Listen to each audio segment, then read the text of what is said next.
Hi there, everyone. It's Charlotte Pierce. I'm the producer of Ready Row USA, and I'm here today with our pop-up podcast live stream with Dave Harvey of Tacoma Rowing. Hi, Dave. Hi, thank you for having me. You're welcome. Yeah. So the idea behind the pop-ups is that they're kind of quick, easy.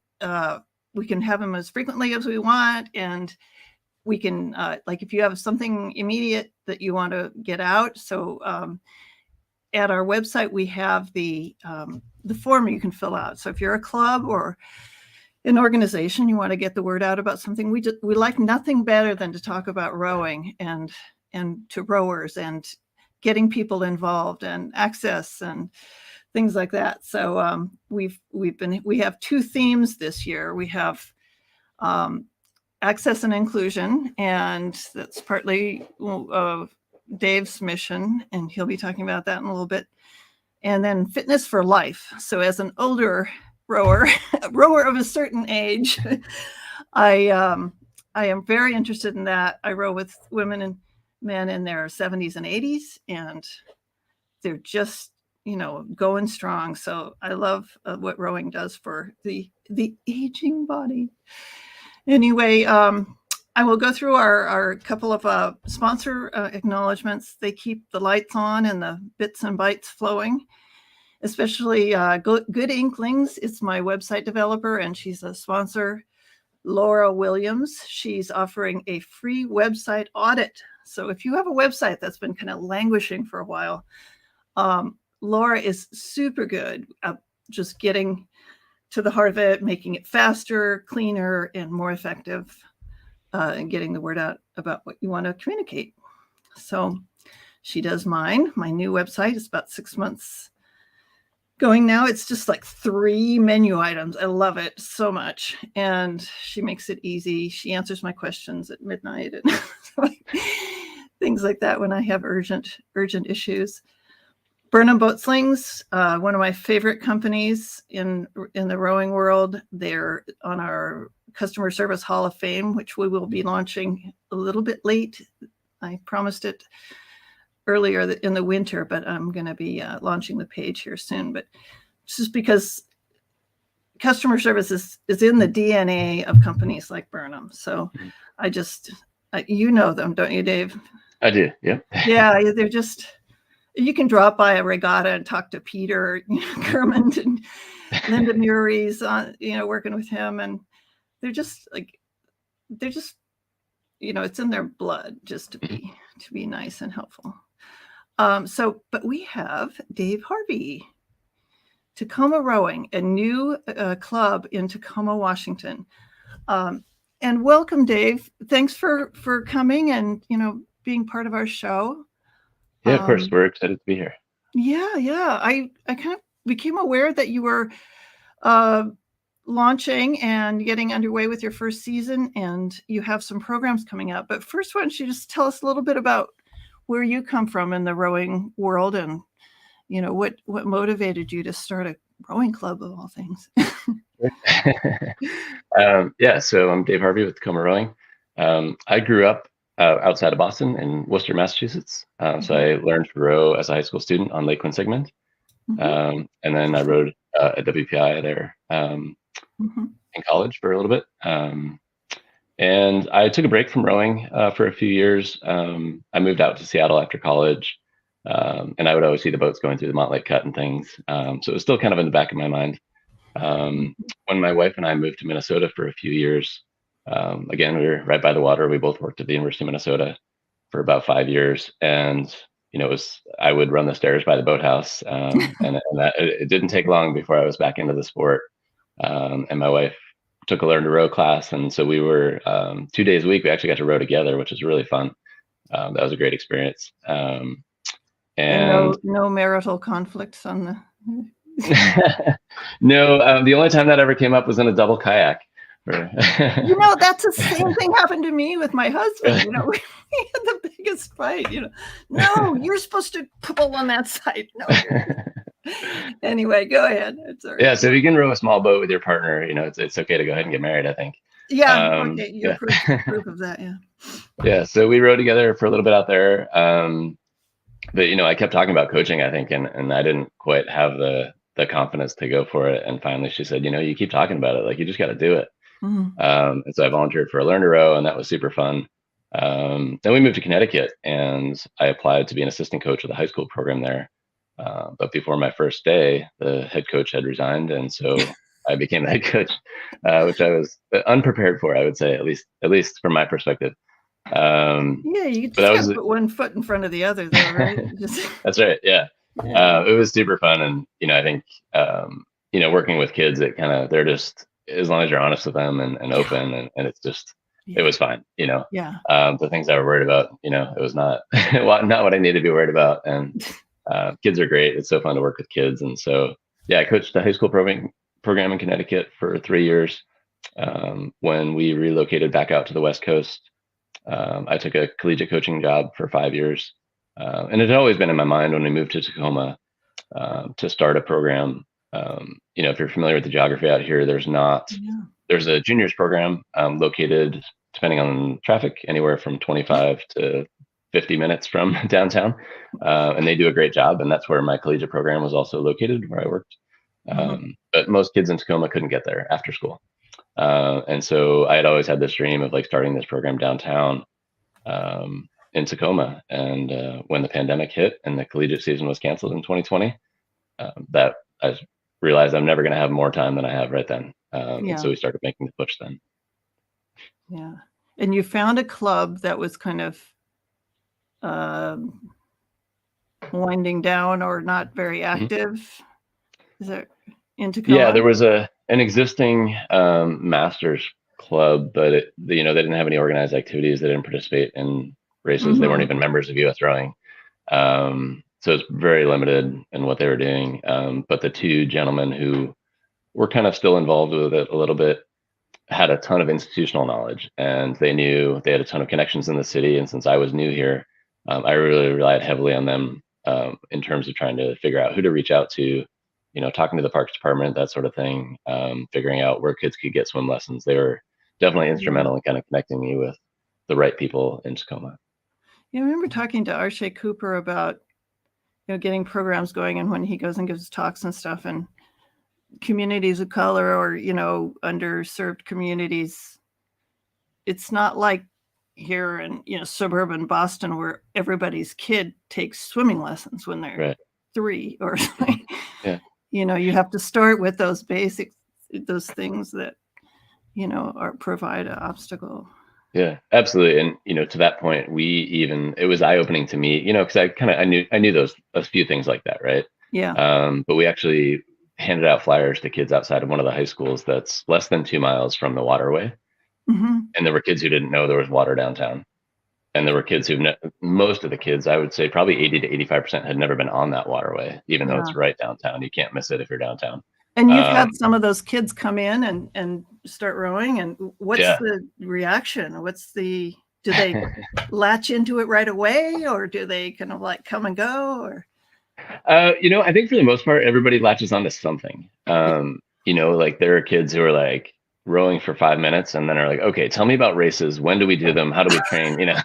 And there are other kids who just love being on the water and like seeing, wow. we see seals and all kinds of other animals. And so they love that part of it, or they just want to be part of a team. Yeah. And so being able to provide that is just such an amazing opportunity. And are you able to take all the kids that want, do you have to turn anyone away, or do you just not do that? We haven't turned anyone away yet. I think I would hate to do that.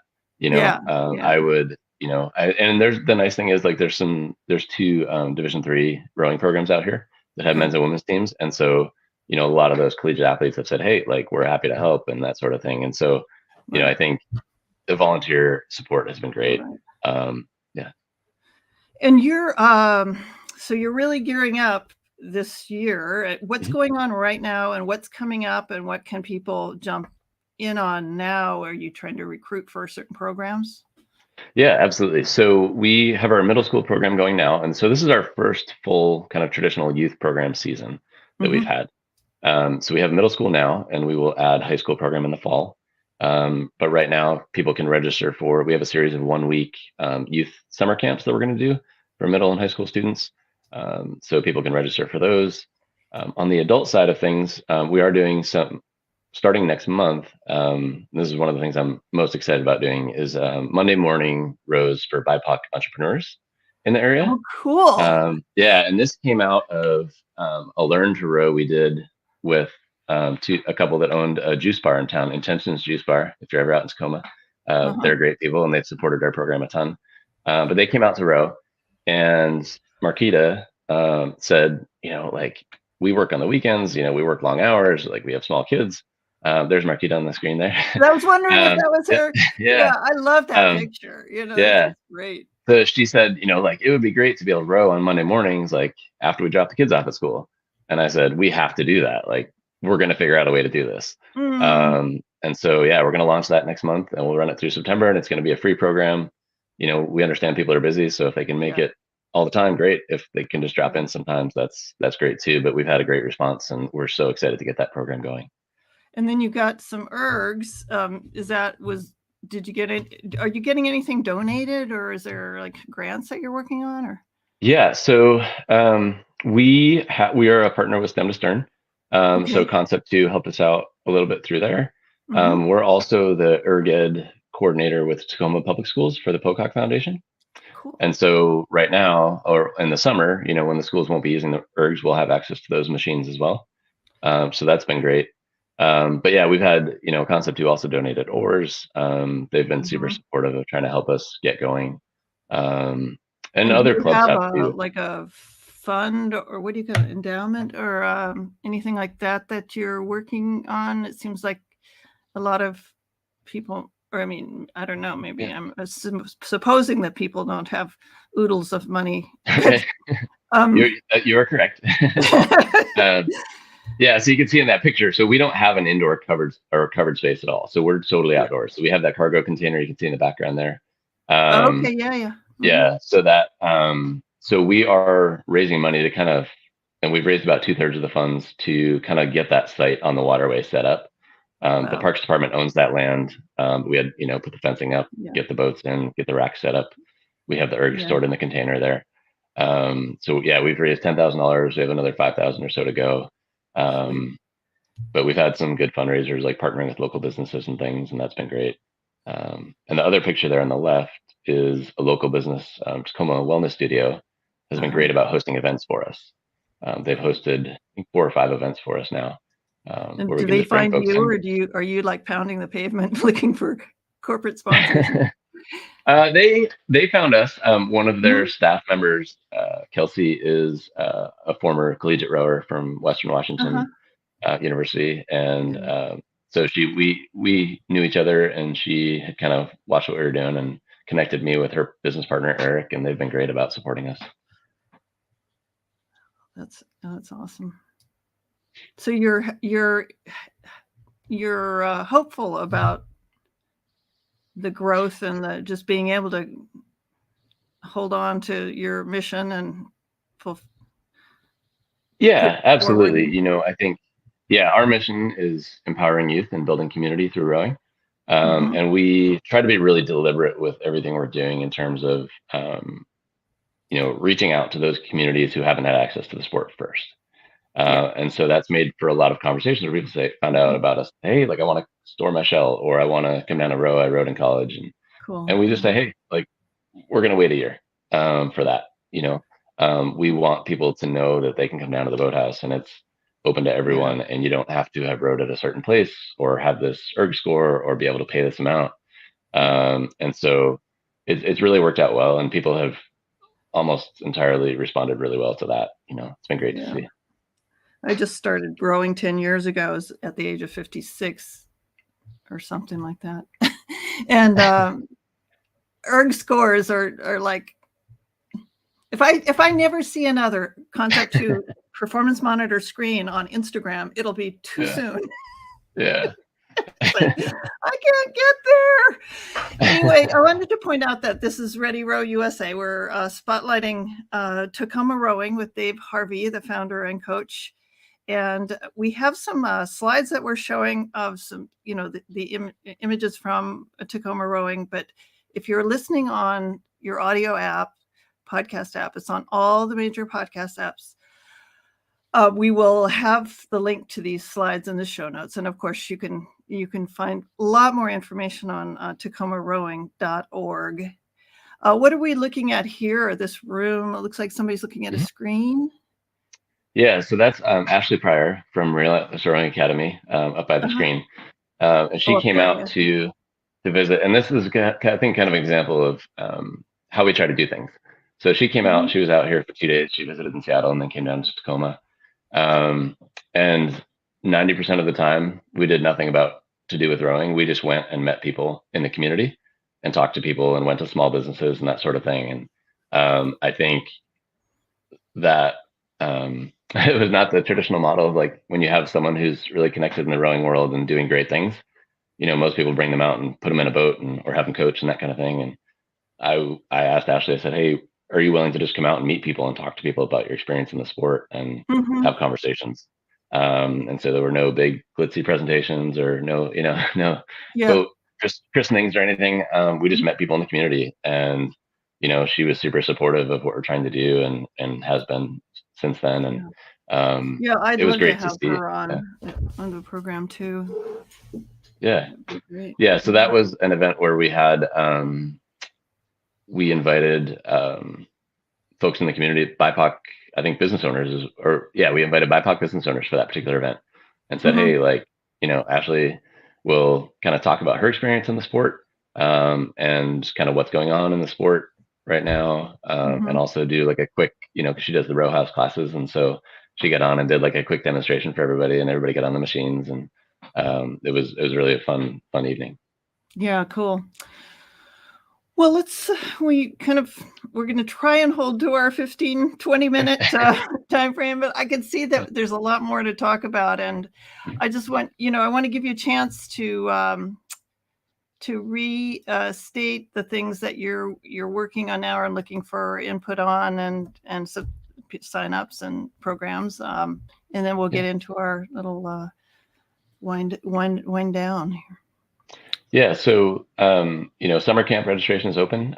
We will have, like I said, the Monday morning rows for BIPOC entrepreneurs start next month, and that's a free program. We will have adult learn to row classes over the summer, so that's if people want to register for that, they can find that information on the website. And we're going to continue to, the big commitment we made early on, and we try to hold to this every day, in addition to our mission statement, is that our programs would reflect like the diversity, talents, and needs of Tacoma.